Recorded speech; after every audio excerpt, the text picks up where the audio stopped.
This is Expedition Texas, the podcast, presented by Crazy Water. Hello and welcome to Expedition Texas, the podcast. I'm your host, Bob Malden, and we are presented each and every week here by the folks at Crazy Water, the greatest thing to ever come out of the ground in Mineral Wells, Texas. Get some at your favorite store, Crazy Water. The only thing crazy is that you haven't tried it yet, so get out and get a bottle at your favorite grocery store, okay? Also presented by the East Texas Oil Museum in Kilgore, Texas. Schedule your visit at the Kilgore College website, kilgorecollege.edu/East Texas Oil Museum. Okay, get by there and check them out. But first, folks, we want to get in here and talk a little bit about Henderson, Texas. Our guests today are here to tell you all about it. I have Alexa and Phaedra from Henderson, and I want them to tell you their full names and what they do and who they are and what they're all about. We'll start closest to me. This is Alexa here to my left. Hi, Alexa. Well, hey, Bob. How are you? Good. Introduce yourself to the folks out there. I am Alexa Duke. I am the Tourism and Main Street Coordinator for the city of Henderson. All right, Phaedra, you're up. Hi, I'm Phaedra Johnson, and I am a fanatic for Crazy Water. Aha, you like it? It's delicious. All right. She's over here mugging and doing the commercial for you that watch on the YouTube channel. If they're looking for additional partnership opportunities. There you go. I'm the communications coordinator for the city of Henderson. So many opportunities for partnership.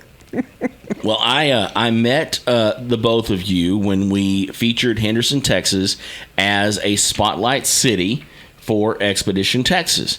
And that is something that, I've been around East Texas my entire life. I've known about Henderson, Texas my entire life. And in that 2-minute little clip about Henderson, Texas, I learned more than I've ever known about Henderson, Texas in my entire life. And there's so much more to tell. There's so much more to Henderson, Texas than the little bit you might get if you pass through on 64 or, it's just there's so much to talk about and so much to cover, and that's why we have you here.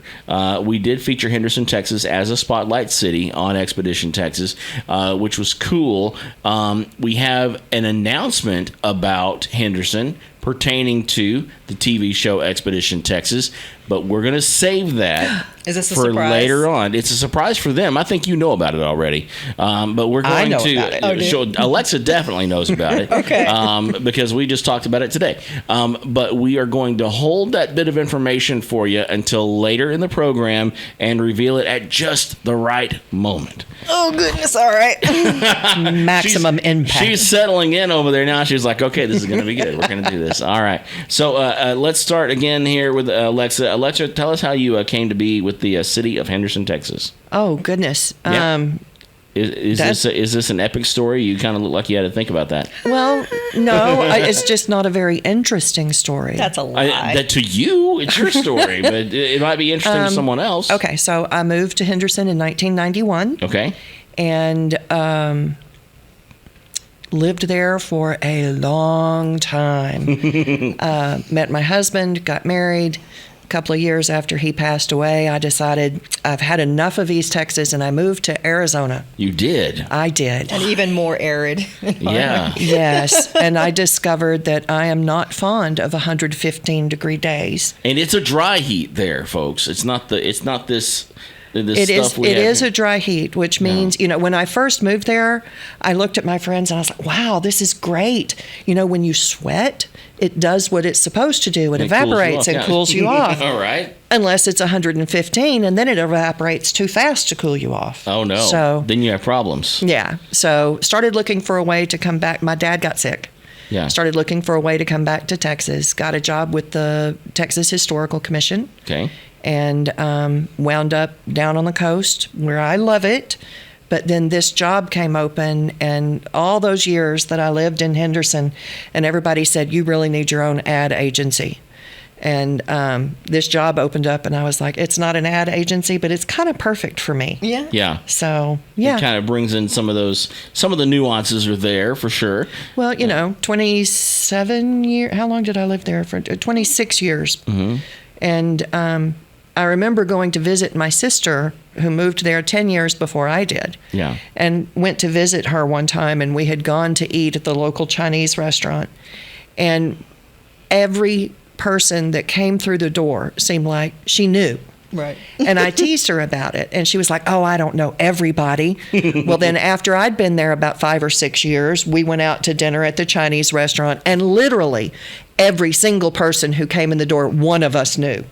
Isn't that a cool thing about a small town, though? You're there enough, you see everyone, you get to know everyone, and then eventually that's what happens. Yeah. And when I first moved there, I had moved from Houston. And I remember telling some people that it's so nice to live somewhere where people wave at you with more than one finger. See, that's kind of how it is with me in White House. I can't go to Dollar General in my PJs anymore. Oh, yeah. Yeah. Yeah. I always see somebody I know there. And, as soon as everybody found out that I had taken a job with the city, now when I go to Walmart, it's, when are you going to do something about that pothole in front of my house? I don't do potholes. Yeah. Not in the pothole department. Yep, Yeah. not me. Let me give you a phone number. All right. Always good to have that one handy. Oh, yeah. But Fedra, so you didn't have to go too far to get to Henderson, Texas yourself, did you? No, I guess a native of East Texas, yes. Yeah. Kind of tell us your story, how you ended up in Henderson, Texas. Oh, goodness. I don't know if it's as epic as Alexa. Does it involve... Because it was such a saga. Does it involve arid heat and your sweat evaporating immediately? No. I am a native of this area. I started out in radio. I did radio for almost a decade. I worked at KLTV. I worked for many years behind the scenes on the camera, helped them build out their very first website, helped them reach their first 1 million views, did AM and FM radio, had children, moved into nonprofit, and from nonprofit moved into governance. I worked for the city of Dallas in the office of the mayor. COVID came, and the entire world was flipped upside down. I left the city of Dallas during the COVID epidemic and came back to East Texas. I was put on a project because at that point, no one really knew what COVID was. It was this flu. Yeah. And the mayor and city council was very concerned about what this disease was. So I ended up doing a lot of research. I took that information and knowledge and I came back to East Texas and I started working for a school district. And then after COVID sort of kind of started to lay low, I was looking for something else to do and went back into governance, and an opportunity had just like freshly opened up. The city manager was very forward thinking as far as what he wanted to do with the visibility and the marketing aspect of the city, something that had really never been touched upon before. And I had sort of like the perfect storm of crazy ideas, much to the chagrin of a great many people. Yes, but I love them. Yes. So Henderson is a town very much steeped in tradition. So the new ideas weren't the most popular, but I think we've moved the needle forward in a lot of really exciting ways. Well, that's what the whole thing is. You kind of move it forward. These new ideas help bring on new ways of doing things, and that's never bad, right? Oh. Never bad. All right. So when we were in town to talk about Henderson and the history for the Spotlight City, we all visited. We talked. Who was the other fellow we talked to? That was John Clary. He was head of the Economic Development Corporation. Right. Okay. And so we all sat down and we talked. And there's so much footage. I mean, I almost could just go back and pull that in here and use that of all the great things that you guys said, because you've already kind of told me these stories once, but they didn't all make it to TV. So now we have a chance to expand and tell these really interesting stories. And Fedra, I love the way that you presented sort of the origin story of Henderson, Texas for us. Can you kind of do that here? And you do not have to keep it into this nice, pretty soundbite because we have all the time in the world now. Well, Henderson is a really unique city in that it's actually older than the state of Texas. Anglos started moving into the area in the early 1800s. There was a large population of Native Americans. As was, for the time period, they were moved out while settlers moved in. As happened everywhere. Everywhere. There was a lot of hardwood. There was a lot of very fertile land. And there was also, strangely enough, large deposits of red clay. So really Henderson sort of sprung up with this opportunity for farming, for forestry, and also pottery, which had been used by the Native Americans, and also brick making and brick firing. So lots of clay products actually came out of Henderson. As the city kind of grew up, it was sort of like the who's who of the Republic of Texas. I think there's an inn there, I think, that Sam Houston was there. I think he had like his cousin lived in the oldest brick house in town. Yes. And so I think some of his belongings were actually sort of showcased there. His campaign chest and his favorite buttermilk pitcher are on display in the Howard Dickinson house. Well, it's good that they keep the important things. Well, so, it really was a who's who. Even Smith County, which was named for General Smith. Smith actually was very fast and close friends with sort of everybody. Yeah. Pull up the names for me, because I can't remember the exact names. Let's see. Named after Thomas Jefferson Rusk, who was Secretary of War under President Sam Houston. It was really just astounding how many sort of dignitaries, flocked to Henderson and helped build it out. But Smith, who is actually the founder and the namesake for Smith County here in Tyler, is actually buried in a square centralized area in Henderson. In Smith Park. Is that the park that you guys sent me to that I got the shots of, where there's so that's at the intersection there, sort of where the road splits? Triangle Park. Yes. Yeah. Okay. Yeah. Mm-hmm. So he's actually buried there. And he was just really close and fast friends with a Mr. Henderson. I forget what's his James Pinckney Henderson. James Pinckney Henderson. They were good, close friends. He donated land that actually became later the city of Henderson. Just really fascinating, just how many banks and different business districts there were. There was an old courthouse. That courthouse burned. Tragically, actually the story of how Henderson burned is a wee bit controversial, so I don't really know how much you want to go into that. It depends on how much you and your bosses think it's okay to go into it, because really, it's history. We can find what it is, right? It is. Yeah. And there was, the city was burned, I think it was August of 1860. Yes. And of course, there were a lot of agitators in the area. This was, just prior to the Civil War. Yeah. And so there was a lot of carpetbaggers, as they called them at the time. Yeah, but there was a lot of agitation, between the pro-slavery, anti-slavery, right. And feelings were as people back then said, getting hit. All right, yeah. And not sure exactly what started the fire, but one August evening, a fire started in downtown Henderson and burned almost all of downtown. Wow. It was a huge conflagration. Yeah. And of course, there was immediately a rumor that runaway slaves had started this fire. Mm-hmm. And they actually had what they called a trial and hung some people. Now, I love that, what they called a trial. Well, it's okay. It's research has been done since then that indicates that the people who were hung for this, 99.9% certain, had nothing to do with it. Oh no. So, but it was a product of the time, and so a scapegoat had to be found, and they found one. Yeah. But that incident was right at the very beginning. Over the next 6 months, there were lots of small incidents throughout East Texas that led to Texas seceding and joining the Confederacy. And it all kind of started with that big fire in Henderson. Oh my gosh. Wow. And I'm pretty sure anywhere you look around the South, there's probably some story like this that's kind of tough to tell.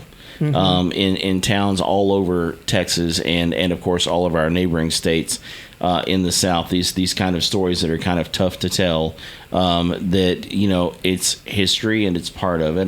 There's history in the town we're sitting in right now that there are stories that are tough to tell, and that come up though, and they're part of the story. And like you said, there are things like that, and the other instances that happen around East Texas that all had something to do with a monumental thing happening. That of course ended up changing the fabric of everything around here, and so those stories are part of it. And what I like to see though is the fact that something rose from the ashes, and something very positive and very awesome with what you guys are in Henderson. And I want to talk a little bit about kind of once we get past all the tragic ugliness of Civil War era and things like that. What happened to Henderson? Obviously, Henderson came back in a big way, and there's a lot of history in Henderson, and even some really interesting recent, I guess you would say more recent history than that.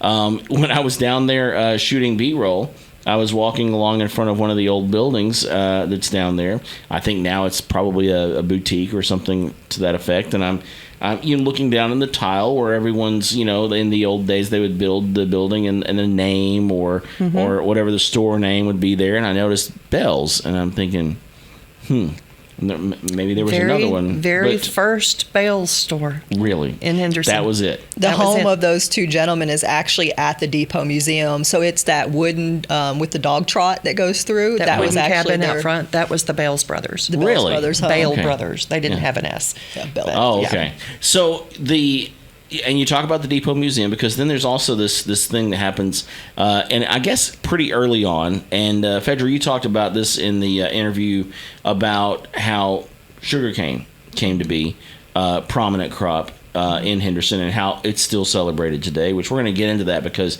there's an entire festival built around syrup. And what a sweet idea. We're gonna. It's the sweetest festival in Texas. It is. I've been there, and I've brought home very tasty souvenirs from the sweetest festival in Texas. And so we will get into that here in just a little bit. But right now, I want to tell you folks about the East Texas Oil Museum. In fact, I'm going to let Olivia Moore tell you. We're going to hear from Olivia here about the East Texas Oil Museum right now. Do you love history? Do you ever wonder about the way things were almost 100 years ago in East Texas? Visit the Kilgore College East Texas Oil Museum to learn about the men and women who lived during the East Texas oil boom of the 1930s. Step back in time and visit Boomtown, USA, the life-size diorama of a town booming in oil. Step inside the general store and visit the shopkeeper. Head to the theater to watch the Great Oil Boom movie. And no visit would be complete without taking a quick journey on the elevator ride to the center of the earth to learn about all of the geology of the East Texas oil field. The East Texas Oil Museum is now open Monday through Saturday from 9 a.m. to 5 p.m. with last entry at 4 p.m. For more information, visit kilgore.edu/oil museum or find us on all the socials. The waters of Mineral Wells, Texas have been making folks feel good inside and out since 1881. Maybe it's because of the flavor, or maybe they just might have some sort of story associated with a crazy woman who drank from the well and suddenly wasn't so crazy anymore. Either way, you'd be crazy not to drink it. It's Mineral Wells, the pride of Mineral Wells, the legendary crazy water. Of course, my favorite is number 4. It has the highest mineral content, and I love it. It's got a different kind of flavor. And of course, we've got our guests in the studio today have their own crazy water. And I think Fedra is even going for a spokesperson gig, because she was holding that up and modeling her number 3 over there a little bit Always earlier. looking for opportunities. Yes, of course. And then Alexa's got number 2 here, which is probably just pretty much your straight Mineral Wells spring water. So y'all enjoy that. I'm going to enjoy mine. We're going to get back in here talking about this festival, which you say is the sweetest festival.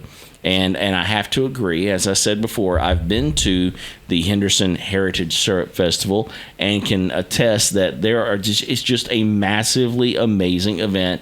Tons of people come to town. There's all sorts of tasty goodies and throwbacks to days gone by. And you guys even press your own syrup there. We do. Yeah. Down at the Depot Museum, we have an antique mule-driven cane press. Yeah, they just walk around in circles all day. Yep. Crush that cane. So, and then the juice travels down a little pipe into the cooking pan, and we have a team of expert syrup cookers. They like syrup pushers. Yeah. Pretty much. And they will stand there and cook syrup all day. Now, we cannot sell the syrup that they make on site. Health regulations say that because we actually have a real mule running the press, you can't sell a food product made where there is a live animal. But can you give some to a guy who wanders up and says, "Hey, I know somebody"? Maybe. And anybody can wander up and taste it. Oh, okay. It's like little sticks. Yeah. They will pour some into a cup and give you a tasting stick. So you can taste it. You just can't buy that syrup. Okay. Now, you can go into the Depot Museum anytime during the year and buy a gallon of ribbon cane syrup. It's just not the syrup that was made during the festival. Yeah. And that's one of the features of the festival. Of course, that's kind of one of those throwback kind of things. You can always find somebody making kettle corn or something like that out there. Tons of kettle corn and cotton candy, and there's craft demonstrations, old-time crafting. There's a lady who spins, there's somebody who's weaving, there's a blacksmith. The blacksmith is my personal favorite. It's so cool to watch the sparks fly. Yeah, it is cool. I mean, I don't even know what all what artisans they have. There's a broom maker, and they are looking for a new broom maker because they've had two. One of them has retired. So if any of our audience out there knows how to make brooms the old-fashioned way, call the Depot Museum. Now's your chance. Wow. Speaking of opportunities. Yes, what an opportunity. And now this is a gig as you would replace the retiring broom maker at the Heritage Syrup Festival. Interesting job opportunity there. Absolutely. So you can send your resume. Yes, absolutely. Do broom makers have to have a resume? I mean, really, it's just like, look what I can make. Bring a broom, please. I'm going to watch you make one. Hand me that bale of hay. I'm going to make something that'll amaze you. So all of that kind of old time craft and skill demonstrations are going on down at the Depot Museum. And there are vendors down there. They have food. The carousel is running. It's only $1 to ride the carousel. Cool. Freshly refurbished. All of the carousel horses have been redone by Beth Brubaker, a local artist. And then in downtown, we have enough shopping that you could buy a gift for every single person you have ever met in your entire life and not hit all of our vendors. If you're an enthusiast for birdhouses made out of gourds, be there. Yep. Yeah. Okay. And there's everything though. Literally everything. Yeah. And you were talking about the sweet goodies. We have more cottage food vendors this year than we have ever had. Really? Dozens of cottage food vendors. Is the ice cream guy going to be there, though? He hangs out down at the Depot. He's not in my area. What do we have to do to get him? Bring him over to our side. If I steal him from the museum, I'm going to sick Vicky on you. Okay. So. We have a little negotiation I wouldn't going want on. That. We basically have two festivals operating at the same time under the same name. So what is the deal with the two? So the two all locations? of the heritage activities and the skill demonstrations and all that stuff is run down at the Depot Museum, and that part is all organized and funded by the county. Okay. And then everything that is downtown with the live bands and the shopping and the children's area and the car show and all that neat fun stuff, that is all organized and funded by the city. So it's all one festival, but it's organized in two different areas. And there's a hayride shuttle to go back and forth between the two. So, see, that's it. You got it all figured out. You got I was about to ask about that, but you got the hayride shuttle, so it's all good. Mm-hmm. Well, the hayride shuttle is going to be making an additional stop this year, so we're actually incorporating and folding into the second annual Trainers Challenge. So the animal shelter, last year they did the very first Trainers Challenge, where you can actually adopt a sheltered dog. These are untrained dogs. All of them will be fixed. All of them will be given their shots. All of them will be microchipped. And you or your family, whether you're a professional, an amateur, or you just have absolutely no experience training dogs, starting tomorrow, October 1st, you can adopt a shelter dog, and then you have until festival time to train the dog with basic commands. If you visit our website and look at the animal shelter page, there is actually a tag there for the Trainers Challenge. It gives you a whole grading rubric of what type of basic commands to train the dog with. And then on the day of the Heritage Syrup Festival, the Trainer Challenge will take place at Fair Park.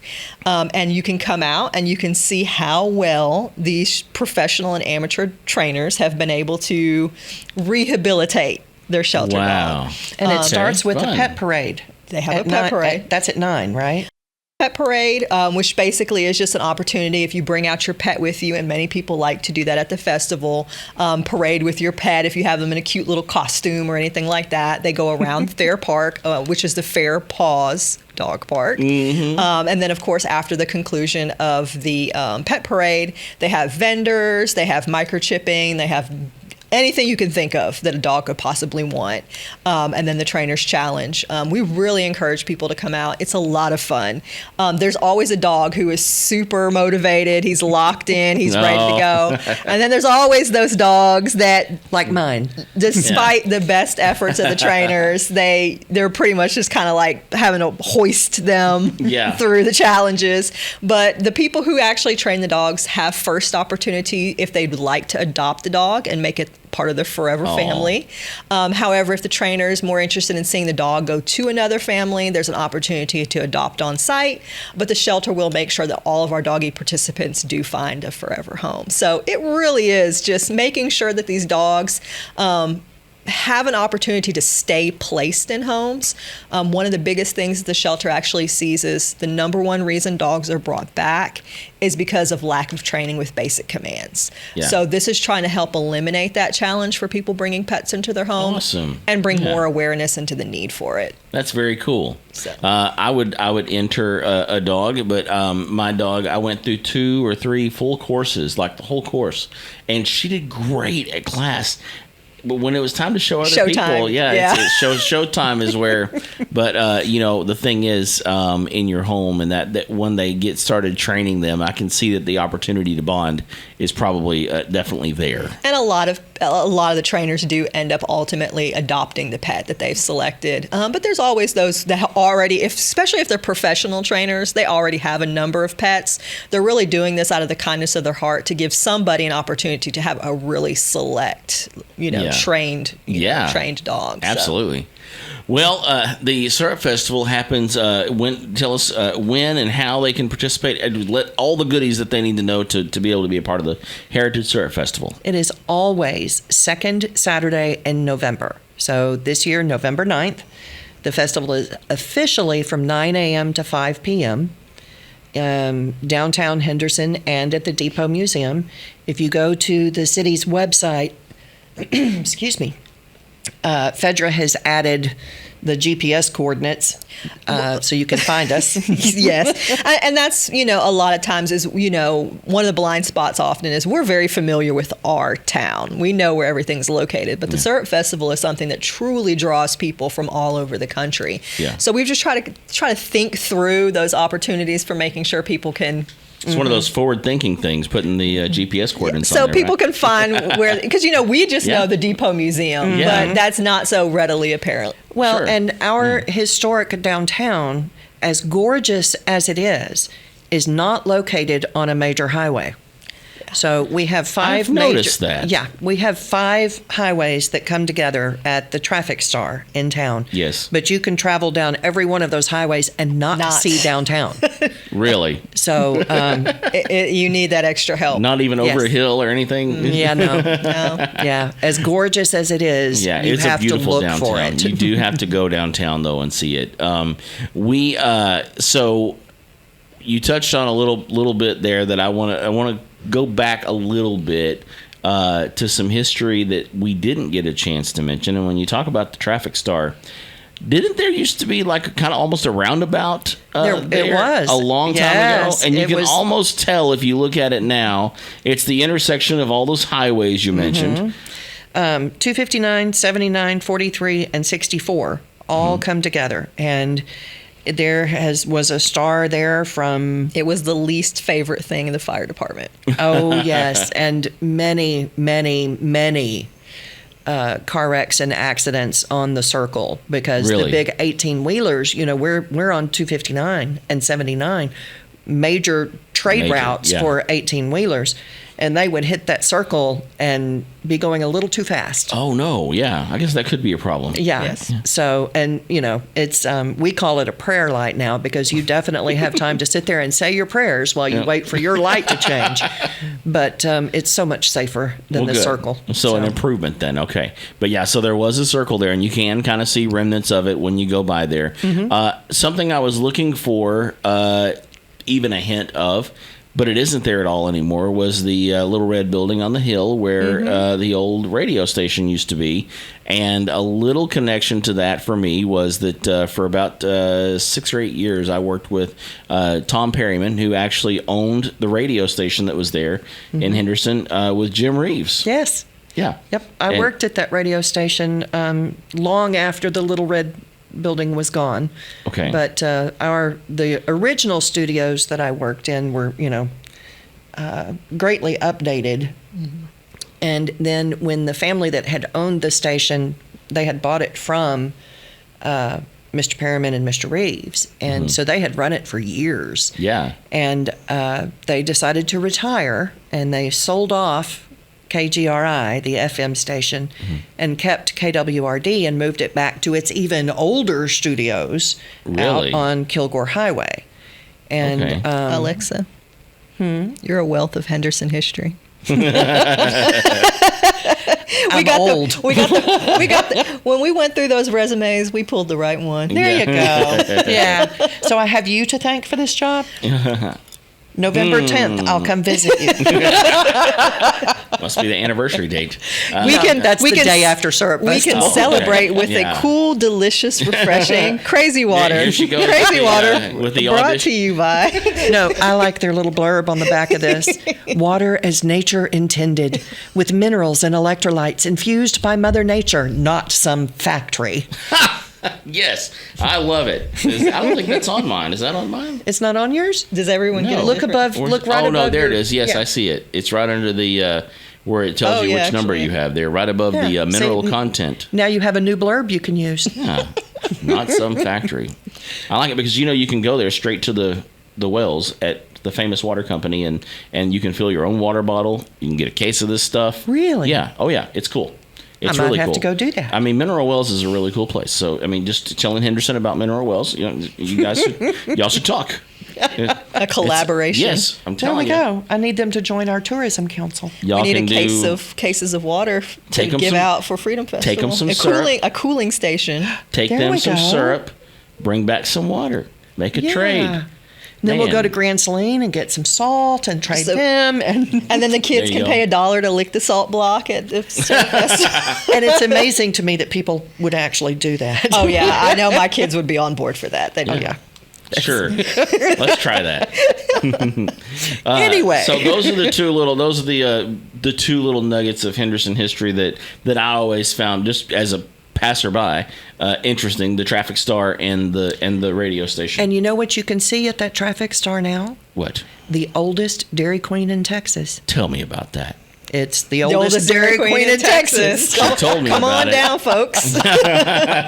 But it really is. It's the oldest operating. Operating. Yes, yes, Okay. yes. And Continuously operating. Okay. Yes. You got to get all those qualifying words in there. Now, because there's older Dairy Queens in the United States, but there's not an older operating Dairy Queen in Texas. Okay. Because the little town that I grew up in, down south of Houston, Mm-hmm. used to have the oldest Dairy Queen in Texas. Yeah. And then they turned it into a car lot. So now Henderson carries the title. There you go. Thanks, little town south of Houston. The only thing we don't have is the catfish basket. You have to be really deep. You have to be in Mineral Wells. You have to be in Alba. There's probably Yeah. places you visited. You know, The catfish basket. you know you're in a a very small town. Oh! As a menu item. Yeah, if the Dairy Oh. Queen has the catfish basket. Well, I'm going to be on the lookout for that now. Please do. I don't know Just that those I've ever seen a catfish basket You at have to Dairy be. Queen. You have to be deep in the weeds to find the Dairy Queen. Well, you know, I live deep in the weeds. I'm learning more about more than just Henderson here.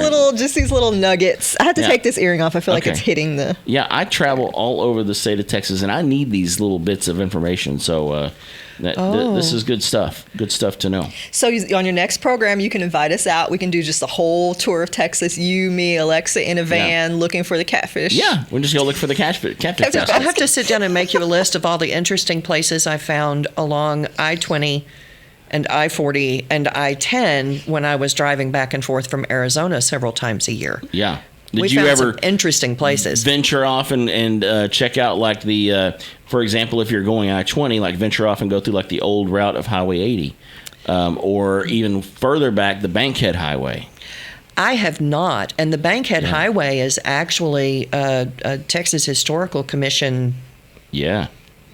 I don't even know what branded that is. something. They it have a is. historic highways series. I can Yeah. turn this direction if you guys would like to talk about it. No, because this- you guys seem very we're gonna- passionate. we're going to tell you about it now. Okay, please do So- educate me. Before I-20, there was Highway 80. Before Highway 80, there was the Bankhead Highway. So are we talking like From- trail? It was from it was like No, it was they couldn't consider it a highway, but it was you might could fit two cars going the opposite direction. Okay. Little bitty. Equivalent to today's farm to market road. Yeah, gotcha. Okay. if even that wide. Yeah. I mean, it was tiny, and which you didn't need much. The cars weren't going very fast, but yeah, there are 45 was death defying back then. So. And there are cities that we've visited on Expedition Texas where they were very proud of the Bankhead Highway coming through their towns, so they paved it in brick. And they would, of course, the brick was right down the road from Thurber, so Eastland and Ranger and Cisco, the area that went through Eastland County, it's all paved in brick, and much of it goes. It's like a country road that goes off into the woods, and you're thinking, what is this? So And it's still there? It's still there. Yeah, it's on the cover of the book. It's right here. I'll show you that's part of it right there, outside of Ranger. By that the was way, a highway. folks, make sure you pick up your copy of. I haven't got around to that yet. You go ahead and make the plug. There you go. Just let them know it's There you go. anywhere. There's a little blurb on the back. You can read that. Anywhere catfish baskets are served. Right. I have an autographed copy of this you can borrow and read. Yeah. So. It's but that's it on the cover of Expedition Texas Tales from the Road, which is available wherever you get your books. See, does this have any of my thing has always been trying to find out the haunted Henderson. We need to do a whole series on that, but I got to do a lot more research. Certainly, we have at least one ghost. Just one. Every We town have- has at least one. Well, the Howard Dickinson house is haunted.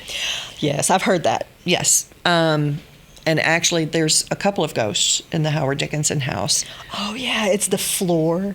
The floor guy. Okay. So Okay. Martha Howard, Okay. General Sam Houston's cousin. This is an October episode, so we can go ahead and do this. I will Let's do make the that. sound effects. Okay. Let's set the mood. Martha had two sons. And the story goes that they were down in the basement cleaning their guns. Not And- suspicious at all. No, not at all. And one of the sons accidentally shot himself. Now, supposedly In the stomach. he got from Downstairs. the basement. And if you've ever been in the house, you know it's not a straight shot to get from the basement around to the stairs and up to the second floor to his mother's bedroom, where she was supposedly sitting in front of the fireplace in her rocking chair. And he came up and threw himself in her lap and died there in front of her fireplace. And there is a Stain. discoloration on the floor to this day. That you cannot sand out. They've tried to sand it out and have not been able to sand Yes. it out. And so there is a ghostly female figure Okay. wearing a long white dress who wanders the house, almost always starts at the upper landing of the staircase, has been seen at many windows by many people. And the story is that is Mrs. Howard looking for her lost son. Is this the house that we did the interviews in? It is. Isn't that fun? Yes. Yeah, it is. You were that would have in- been nice to know, I guess.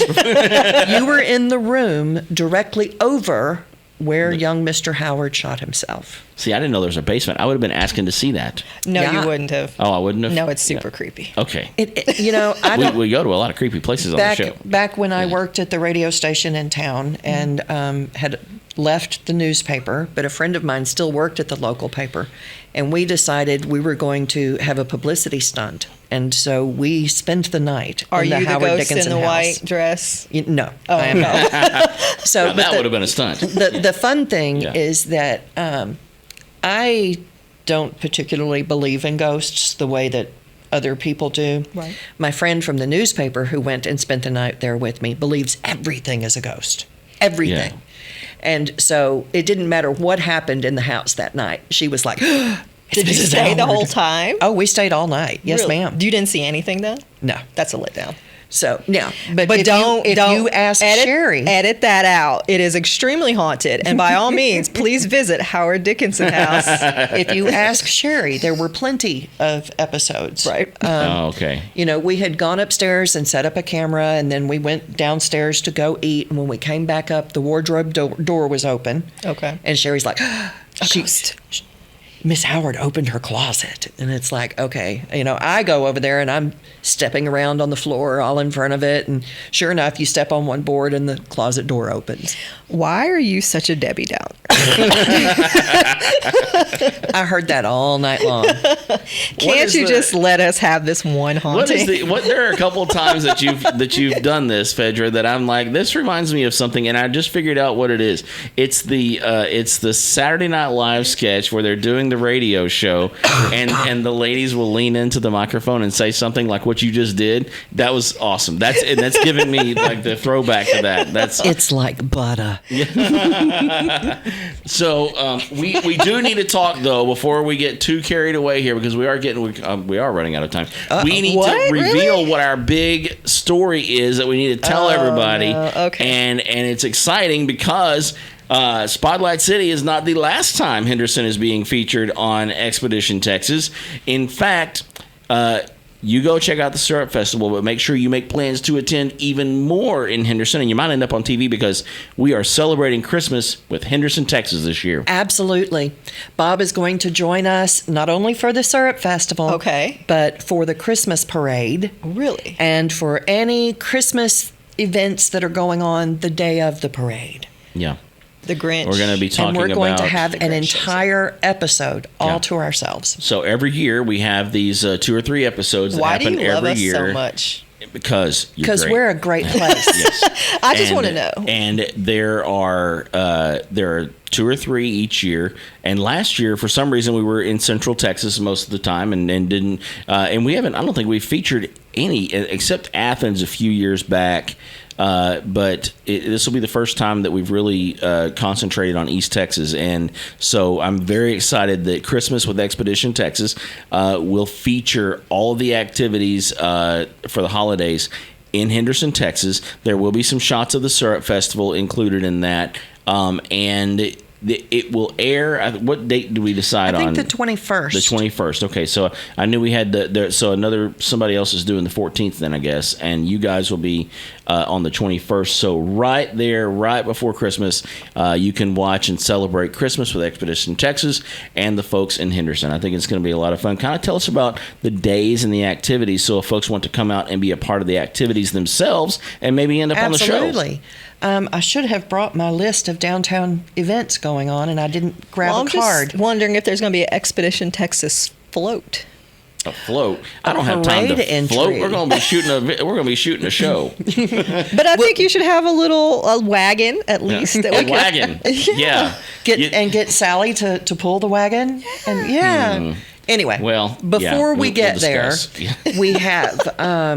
we have downtown trick or treating in So we're go- downtown Henderson. We're talking Yeah. about the whole shebang for the whole holidays. Yeah. Everything. So you're that's gonna coming do? up pretty Yeah. soon. Yeah. Oh, okay. So, but we have downtown trick or treating, which is followed that next weekend by the big Christmas open house event in downtown, where all of our downtown merchants will reveal their After do the Windows. big window display reveal. Which is a we lot have of fun. Donovan's downtown will close down for a week to Wow. decorate his windows in his store. They really are so beautiful. Yeah. Absolutely. So that first weekend in November is the downtown open house, and all of the merchants will be having sales, and you can get all your Christmas shopping done, or some of it, because you want to save some for Syrup Festival.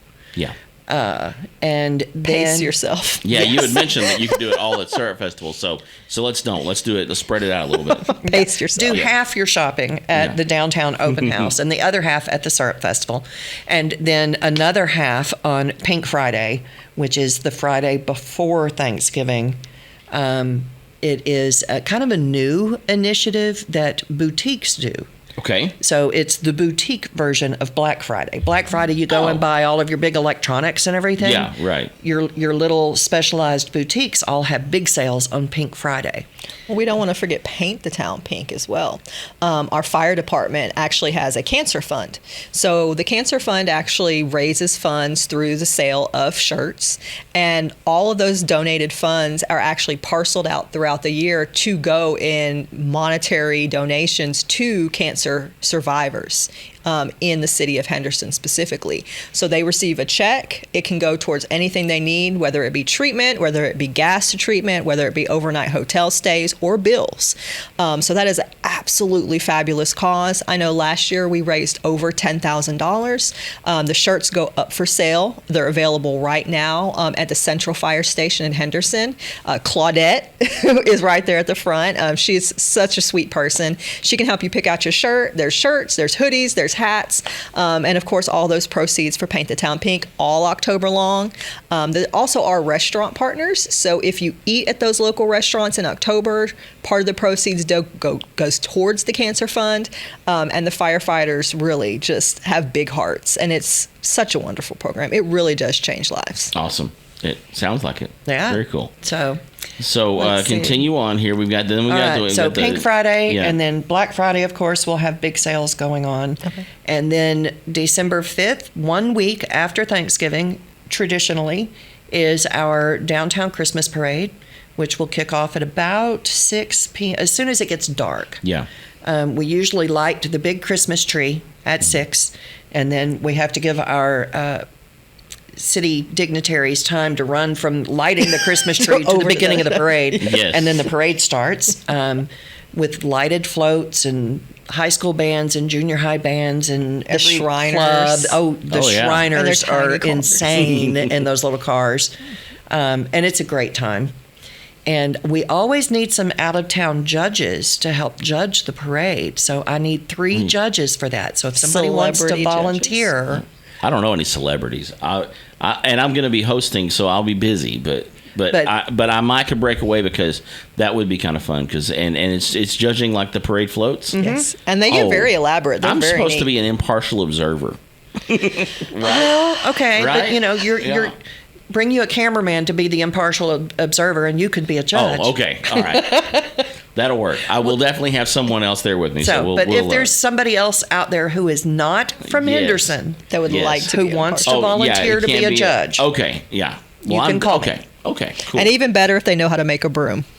Yeah, there you go. yeah. See, See, way we'll to just bring keep it you all the way occupied. back around. Absolutely. I love it. That was what a great way to close it out. There you go. Well, and one other thing. Yeah. Even after the Christmas parade, Henderson Civic Theater is doing a Christmas carol, Scrooge and Marley, which will open the weekend after the Christmas parade. Awesome. So, And Lots I have, of fun stuff. I have made a song. There's so much to do in Henderson for the holidays. That's so good. Yeah, help me work. Help me flesh this out, Alexa. I'll go get the guitar out and tune it up, and we'll do the recording. I don't sing here. in public. I can't sing either, but just I felt it on my spirit. It overcame you there for a moment. Yeah. There is a song about Henderson. Is there? I've There heard is. that. Yes. Henderson, Henderson, my hometown. I've heard it. I can't remember how it goes, but Tom used to play it on the radio when I did the morning it show with him. specifically mentions KGRI. Mm-hmm. Okay, so what you have to do before this episode airs is dig that out of the archive so you can close out the show. I'll have to find it. I'm sure it's in There's- some of my stuff somewhere. There's a copy at KWRD. There is. Yes. Really? Well, I'm sure they can send it to me before this airs. It's probably on a reel-to-reel. That's okay. I have 2 of them in there. Okay. I can play that. I've got. Actually, it's on a 45. Oh, really? Yeah. I've got that too, so I can handle it. Everything but cassette. I don't have cassette anymore. What? How do you have all that and you don't have? I don't You have know. wax tubes. You No. have a No, Victrola, but you don't have a tape deck. No, No, but you know what? it's- Anything we find like that, we'll take it to the broadcast museum, There and you we go. can transcribe Right. it there. Yeah. So Yep.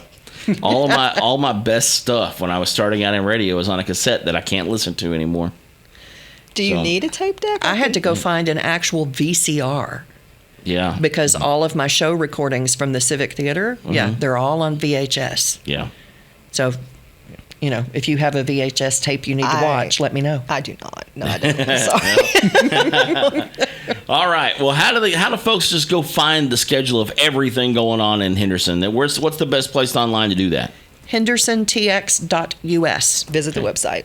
Yep. Underneath our community tab on the very top of the website, it lists out all of our major events. It'll give you more information. It'll give you pictures. It'll give you GPS directions. It'll give you links to the Facebook pages. links to the Facebook page. Good So, stuff. on Facebook, we have City of Henderson, Texas Government, Yeah, we've got a lot. Explore Henderson TX, Heritage Syrup Festival, all have separate pages on Facebook. Everything you've ever wanted to know about Henderson. And active Facebook pages, not just tumbleweeds floating by. Yeah. We keep them up to date. Good stuff. Well, Phaedra, Alexa, thank you very much for being here with me today. Thank you so much for having us. It was I cool can't to have believe you. we've spent this long already. I know. Can And you this believe is where it's- the music yeah. fades in. Yeah, Henderson. yeah. Well, if we don't have that, it'll be like the Expedition Texas theme song or something. So we'll Imagine try that. to find the Henderson theme song, and maybe that's what you're hearing right now because we add that later. I would love All that. right. I love that for us. All right, folks, be sure to check us out next week. We'll see you right here, and be sure to check out the video of this podcast on the YouTube channel and lots of other cool stuff like past episodes and extended tours and all kinds of great things. Get the Expedition Texas Tales from the Road wherever you get your books, and be sure to join us here next time. So for Phaedra and Alexa, I'm Bob Malden, and we'll see you next time.